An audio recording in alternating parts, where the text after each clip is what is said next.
अस्सलाम वालेकुम। Accounting part 2 chapter number 1 single entry system पढ़ रहे थे हम कल। हमने फॉर्मेट और इलस्ट्रेशन नंबर 1 डिस्कस की थी। इलस्ट्रेशन नंबर 1 में क्या उन्होंने दिया हुआ था कि उसने दोनों स्टेटमेंट ऑफ अफेयर्स यानी दोनों सालों के कैपिटल दिए हुए थे। अब इसमें क्या है कि इसमें उसने किसी साल का कैपिटल नहीं दिया हुआ, इसका मतलब हमने स्टेटमेंट ऑफ अफेयर बनानी है। कल हमें स्टेटमेंट ऑफ अफेयर दी हुई थी और हमने सिर्फ statement of profit and loss बनाई थी। आज हमने स्टेटमेंट ऑफ अफेयर भी खुद से बनानी है। अब हम इलस्ट्रेशन देख लेते हैं।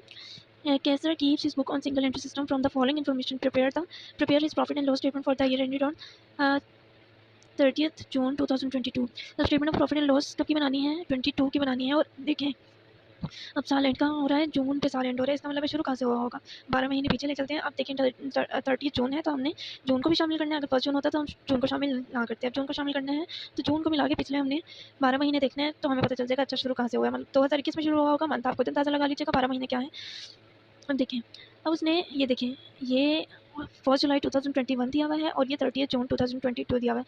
अब आप खुद ही अंदाज़ा लगा सकते हैं कि इसमें ओपनिंग ईयर क्या है और क्लोजिंग ईयर क्या है।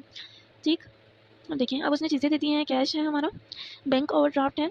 अब देखें कैश हमारा क्या होता है? कैश हमारा एसेट होता है। बैंक ओवरड्राफ्ट का मतलब ये है, ये कॉन्सेप्ट हम पहले भी पढ़ चुके हैं। ओवरड्राफ्ट होता है कि आपके अकाउंट में मौजूद रकम थी 10,000, लेकिन आपको ज़रूरत पड़ गई 12,000 की। लेकिन आप बैंक के पुराने कस्टमर थे, बैंक को आप पे भरोसा है तो वो आपको 10 के बजाय बैंक से 12,000 निकालने की इजाज़त देता है। 2,000 आपके ऊपर से हो गए।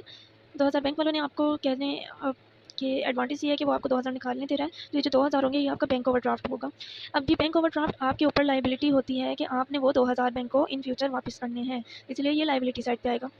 अब डेटर्स आगे, डेटर्स आपको पता है एसेट साइड पे होते हैं, क्रेडिटर्स लाइबिलिटी साइड पे होते हैं। स्टॉक आपका एसेट है, मशीनरी भी आपकी एसेट है और फर्नीचर भी आपका एसेट है। मतलब यहाँ दो आइटम्स हैं सिर्फ जो लाइबिलिटी साइड पे जाएंगी, एक ओवरड्राफ्ट और एक है क्रेडिटर्स। आगे वो क्या रहे हैं? He introduce fresh capital of rupees 24,000 on 1 January 2022। अब देखें साल कब शुरू हो रहा था? 1 जुलाई 2021 में। साल एंड कहाँ हो रहा है? 30 जून 2022 को। और तो ये साल के बीच की बात आ गई 1 जनवरी 2022। तो वो साल के बीच में एक नया फ्रेश कैपिटल लेके आ रहे हैं 24,000, जो आपने यहाँ दोनों स्टेटमेंट ऑफ अफेयर्स में इसका कुछ नहीं करना। आपने जाके इसे statement of profit and loss में माइनस कर देना है एंडिंग कैपिटल में से। अब वो कह रहे हैं प्रोवाइड 10% डेप्रिसिएशन ऑन मशीनरी और फर्नीचर। अब आपको याद होगा हमने किसमें चैप्टर नंबर 10 में फर्स्ट ईयर में डेप्रिसिएशन भी निकालते थे हम बैलेंस शीट में जाके। अब उसी तरह की डेप्रिसिएशन हमने यहाँ भी निकाली है, लेकिन वहाँ भी सेम पॉइंट था कि हमने इसको ओपनिंग की स्टेटमेंट से नहीं निकालना, सिर्फ हमने इसको क्लोजिंग की स्टेटमेंट में कैलकुलेट करना है। ओपनिंग की स्टेटमेंट में इसका कुछ नहीं होगा, इसने सिर्फ और सिर्फ क्लोजिंग की स्टेटमेंट में कैलकुलेट करना है। ठीक है, अब हम देख लेते हैं। अब देखें अब हमने पहली स्टेटमेंट ऑफ अफेयर बनानी है। बिजनेस का नाम आ गया, स्टेटमेंट ऑफ अफेयर आ गया और एज एट 1 जुलाई 2021 आ गया। फॉर्मेट हमें पता है कि 4 कॉलम्स बनेंगे, assets rupees, liabilities and capital rupees. अब देखें हमें पता चल गई थी एसेट्स की चीज़ें। अब ओपनिंग की चीज़ें हैं, ओपनिंग की स्टेटमेंट ऑफ अफेयर है तो ओपनिंग वाली चीज़ें आएंगी। ये नहीं करना कि क्लोजिंग की चीज़ें डालते हैं, ओपनिंग वाली चीज़ें आएंगी।